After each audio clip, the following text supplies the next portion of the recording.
Hello and welcome. I'm Anand Naidu sitting in for Riz Khan. Why are Western nations so keen to intervene in Libya, and why are they not coming to the aid of other Arabs facing similar violence? Washington claims the situation in Libya is unique and military action was needed to avert a massacre that could have changed the course of popular uprisings across the Arab world. Yet critics accuse the US and other Western governments of hypocrisy and inconsistency. They say the West refuses to censure the governments of Syria, Yemen and Bahrain, who are accused of shooting on peaceful pro-democracy activists in their own nations. Hundreds have been killed in those countries over the past few weeks. Today we ask, is this a Western double standard? And will this hurt the cause of democracy across the Arab world? A reminder, you can join our conversation by sending an SMS or email, and we also welcome your phone calls on the show. Joining me from Charlottesville in the state of Virginia here in the United States is a man described as the father of peace studies. Johan Galtung was awarded the Alternative Nobel Peace Prize in 1987 and is currently the rector of the Transcend International Peace University. In his book, The Fall of the US Empire and Then What?, he predicts the collapse of what he calls the American empire by 2020. From New York, I'm joined by Itamar Rabinovich, former Israeli ambassador to the United States, who also served as Israel's chief negotiator with Syria. He is also the author of The View from Damascus, State, Political, Community and Foreign Relations in 20th Century Syria. And here in Washington with me is Mark Perry, a foreign affairs analyst and journalist. He's the author of Talking to Terrorists, Why America Must Engage with Its Enemies. Gentlemen, welcome to all of you to the show. Thank you. Johan Galtung, let me start with you. The President of the United States tried to set out what's become known as the Obama Doctrine on Monday night and why the US should intervene in a country like Libya. It follows the United Nations doctrine of responsibility to protect, and basically boils down to this, to the fact that civilian lives were at stake and the US could not sit by idly and watch a massacre take place. In your view, how compelling was that argument that he made last night?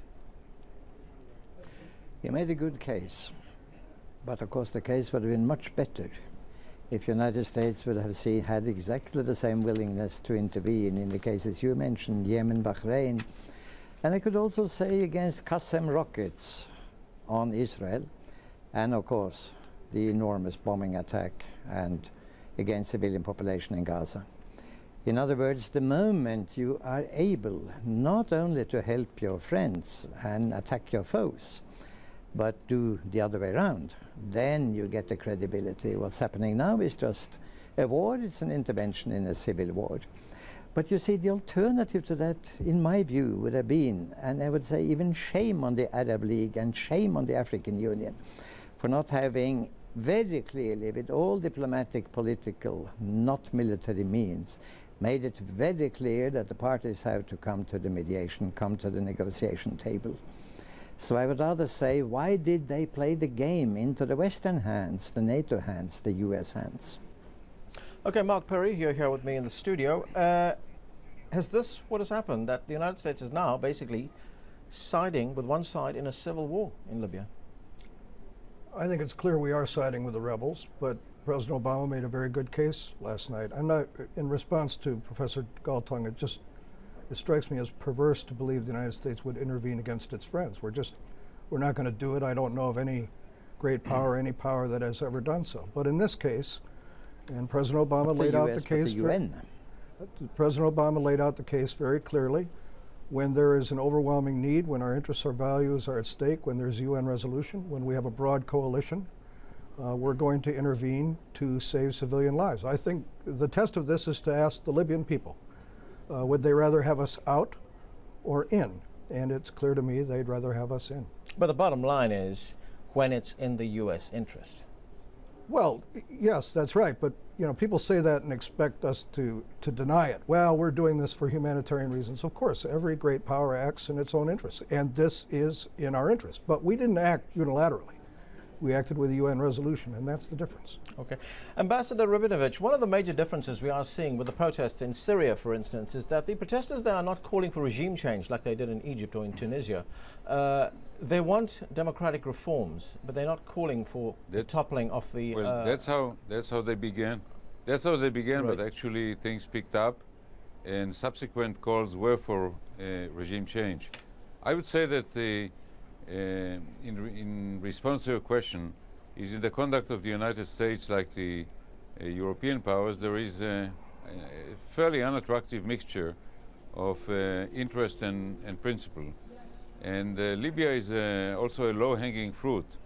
There's also a question of the size of the opposition.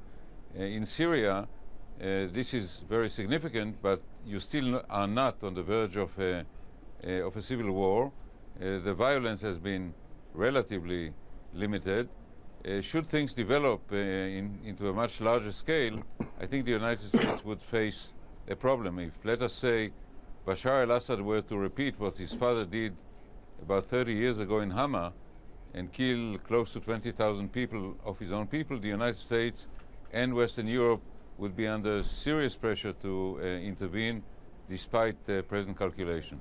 Now, there might not be an inclination on the part of the United States to intervene in any kind of military way in the conflict that's going on in Syria right now, but should the United States at least be reaching out to the opposition in Syria when that opposition is identified?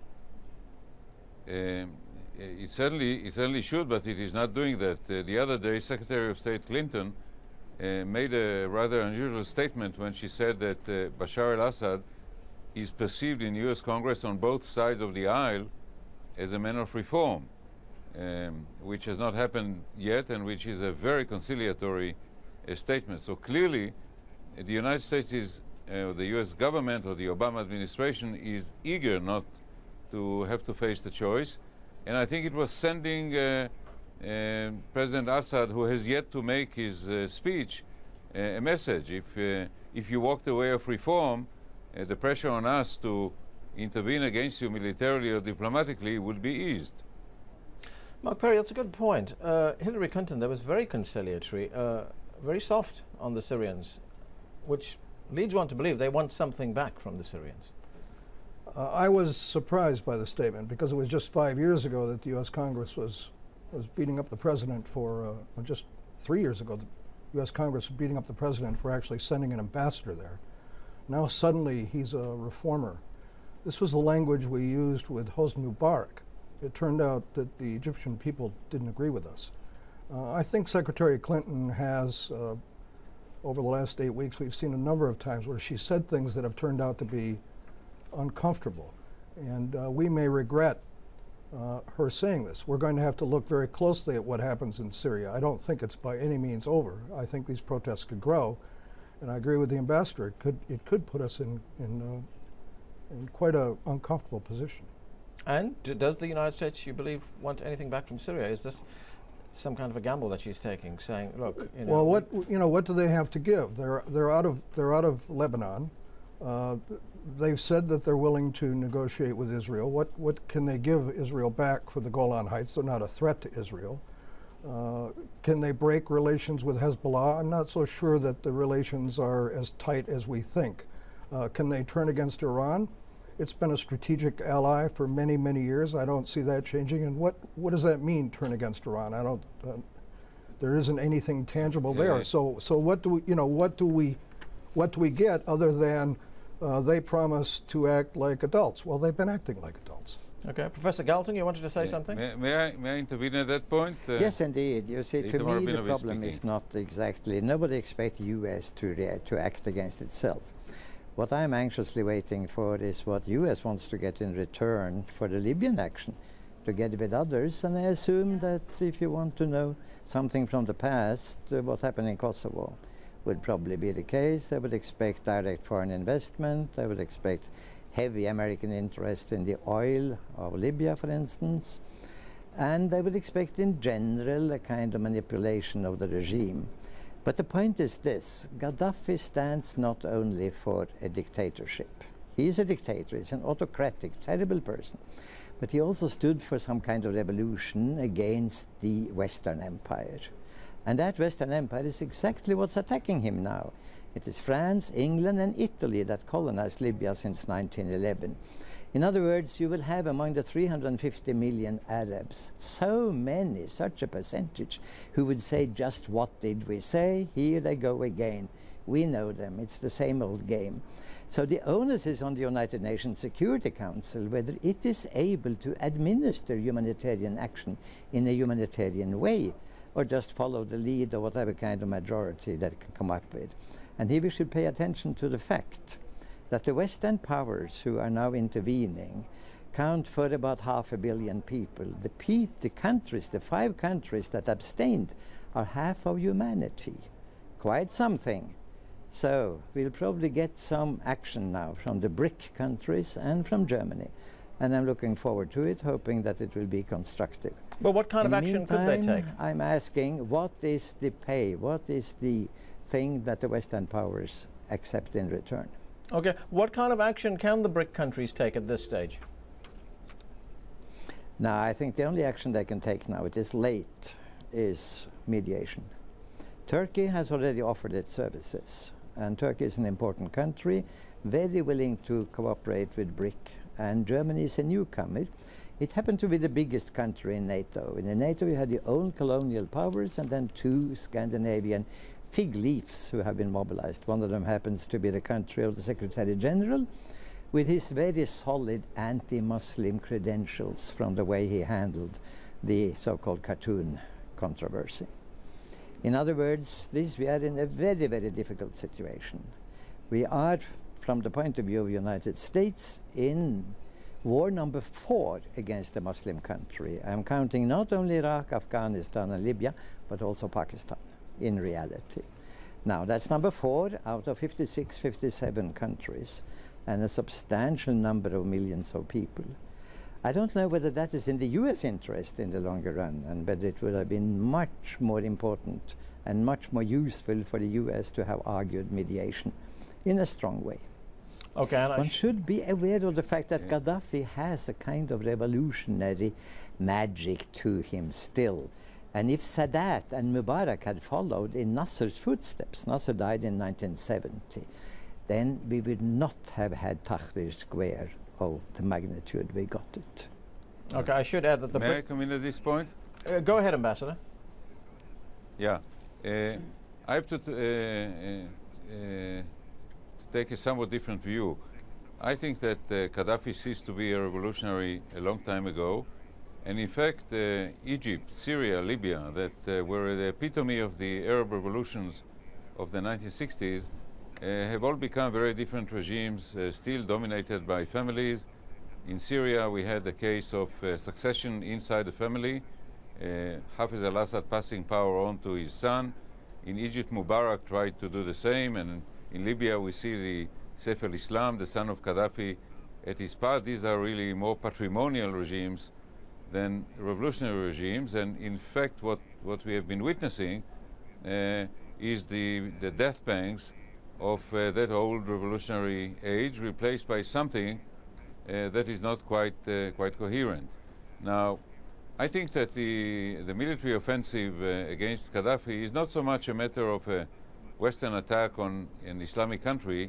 It is the West trying to do what Arab countries and Muslim countries have been speaking about but not doing. There was an Arab League resolution in that regard.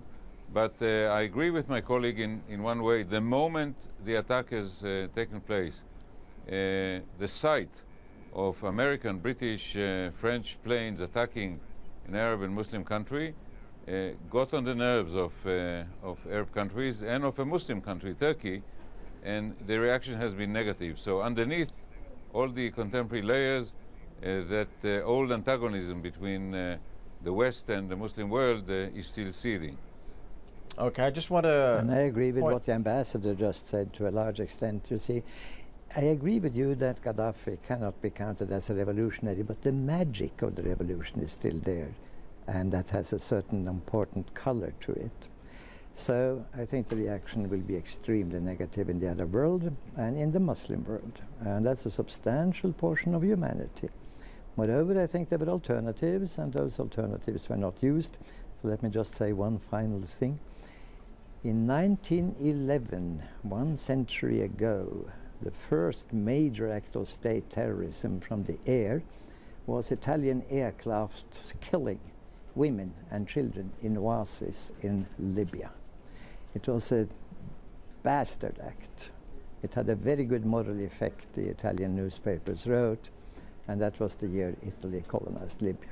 You can imagine how the Libyan population today, because every school child in Libya knows this, even if Italian school children don't know it, how they are saying, there they go again.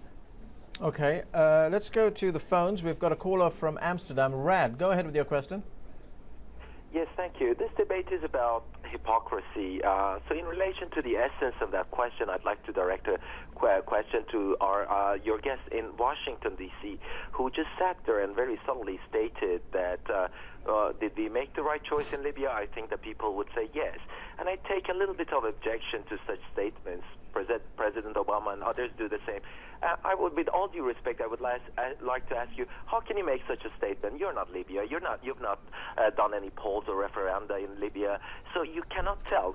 So what is nowadays the criteria that we should apply when attacking a sovereign country? Just a bunch of people going to the streets, which incidentally also happened in London the other day, or whether we like the regime, whether the regime is on our side or is a foe of ours for intervention. Okay. Okay, Rad, thank you. Mark? Well, it's a good question. I haven't taken a poll. I'm not a Libyan. I don't know what the rebels are thinking. But I do know, in just anecdotally, sitting in front of my television watching Al Jazeera 3 weeks ago, guest after guest after guest said, Libyans are dying, and once again the West is sitting on its hands because they want Arabs to die. Clearly, this is an empire and an imperial project that is pleased when Arabs die. Well, now we've intervened. And people are saying, this is outrageous. It's neo-colonialism. It's America flexing its muscles again. This sounds like a complaint and a whine on my part. I'm not whining about it. It's just that I think these are very difficult and painful issues. And Professor Galtung is right. There's a history here. And Arabs have a right to be skeptical. They have a right to be skeptical. If a physician attends and heals only friends and no foes, he is no longer a physician. He breaks the Hippocratic oath. And a country or an organization, be that UN, be that NATO, who pretends to be humanitarian but only protects friends, then it is not a humanitarian organization. And that is a rather basic issue. It's hypocrisy that is at work, and if somebody has said, if hypocrisy were a form of energy, we would have no energy crisis. NATO has never pretended to be humanitarian. It's always been a military alliance. But Mark Perry, that hypocrisy that we were talking about, doesn't it extend? I mean, it's very selective on the part of the Western countries on whose side they will fight. I mean, as you quite rightly point out, we heard all those speakers on television saying, could the West just sit by and watch civilians being massacred, which is exactly what the Western world did do when Israel attacked Gaza 2 years ago. No question. And I was one of the speakers on this network condemning Israel for doing that. And it is in America's interest to maintain a strategic alliance with Israel. We're not going to attack Israel. We're not going to condemn Israel. So there is that what people call hypocrisy. This administration chooses to call it in our national interest. If there was a UN resolution, if there was a broad coalition, Obama laid this out last night, if there was a UN resolution, if there was a broad coalition, if NATO was involved, if we had help, if thousands and thousands, tens of thousands of civilians were at stake, we might actually act. But right now, that kind of international consensus only exists on Libya. I doubt if we'd see it for Saudi Arabia or Israel or even Syria. Ambassador Rabinovich, I'm going to get back to a point you mentioned earlier on, and that is the uncertainty of who is going to replace those dictators who are being toppled right now. For instance, in Libya, we know what the rebels are against. They're against Colonel Gaddafi. But do we know what they're for? No, we don't. This is precisely the issues in places like Libya and like Syria, where the opposition is not coherent, is not well known. I'm not sure that it is well put together in order to replace the government and build a functioning political structure. Egypt and Tunisia were different cases where part of the establishment came to the conclusion that it had to tell the ruler to go home, and sort of an uneasy coalition was established between parts of the establishment and parts of the opposition. You now see previously unexpected collaboration between the Egyptian army and the Muslim Brotherhood with regard to the upcoming elections. Both are interested in an early election, while the the reformers, the people who went to Tahrir Square, are interested in postponing the elections in order to have time to organize and build themselves up. So it's difficult to make a sweeping concession with regard to the whole region, but in most of these countries, precisely because of the authoritarian nature of the current regimes, the opposition is weak, it's penetrated by the security services, parts of the opposition live in exile, and they are not quite in a position to present themselves as a coherent alternative. So for the external powers who are looking at that and pondering the question of what to do and who to negotiate with, it presents some puzzling questions. Okay, let's go back to the phones. We've got Frank. I don't know either. May I just say something? Okay, go ahead. I don't know for sure what the opposition is in favor of, but I have an educated guess. After the London conference, I think they will be in favor of heavy Western investment in oil in Libya, so that oil could flow unimpeded to Italy, France, and maybe also to the US. But Italy, France are the major countries. And that will be oil that will not come to China, and that's an important aspect of it. We'll see. Educated guess. Okay, let's get a quick question in from one of our viewers. This is Frank calling from Washington, D.C. Frank, go ahead. Hi, I've been noticing a lot of complaints about the Western powers helping out in Libya and enforcing the no-fly zone. Why is it that the Arab powers can't get together and do this sort of job themselves instead of complaining about how the Western powers are doing it? Okay. Okay, yes. Okay, that's my question too. Yeah, I'm going to put that question to Mark Perry. We also received an email on that, Mark, from South Africa, from Cameron Peter, and he says, the West shouldn't be the only group scrutinized. Why aren't the regional actors showing more support for democratic popular resistance to dictatorship? Well, they should, but frankly, they don't really have the military capability to do it. To believe that the Egyptian or the Tunisian Air Force can enforce a no-fly zone it's just difficult to believe, and they're in a very difficult political position. One Arab nation really isn't in a good position to attack another one. They'll do it as part of an international coalition, as they've proven. Qatar and the UAE are part of this international coalition. There's aid from Jordan. But still, these Arab regimes they're very hesitant to do it, and they've all been friends. I mean, Gaddafi has friends in the Arab world, and he has for a long time. What about the point that was made that organizations like the Arab League, for instance, is actually a club of dictators? Well, it is a club of dictators until we have these democratic revolutions. And I will say this, you know, if there hadn't been intervention here, it's quite likely that this fight would be over and the rebels would be defeated and the international community and the Arab world would be stuck with Gaddafi with blood on the streets, a lot of blood. This is a terrible thing. That's exactly why I think they should have intervened with mediation and put the whole power of 53 or 54 soon African states and the 22 Arab states on it. So if somebody should be blamed, I would definitely say that the Arab League and the African Union is up. We shouldn't take it for granted that the West has to intervene, and we shouldn't take it for granted that that has to be with military power. There are other types of power in the world. Okay, Ambassador Rabinovich, I'm going to give you the last word on this. As this continues, can the United States now withdraw from what is this campaign against Libya without toppling Colonel Gaddafi? I think not. I think the logic of intervention is such that once you intervened, you have to see a way through, because pulling out in the middle without a final definitive result would be counted as a failure. Okay. The United States is presently bogged down in two difficult wars in Iraq and Afghanistan, where a positive, successful outcome is not in sight. Another failure in Libya would resonate negatively. I think that once the United States put its toe in, the rest of the foot will have to go in. Okay, Ambassador, we're going to have to leave it there. Thanks to all of you for being with us. And thank you for watching. A reminder, you can follow the show on Facebook and see what we're up to there. You can give us your feedback on the show and post your questions and comments. On the next show, is the biggest economy in Africa an emerging global power? But why is South Africa being called by some the most unequal society in the world? Make sure you tune in for that. See you next time.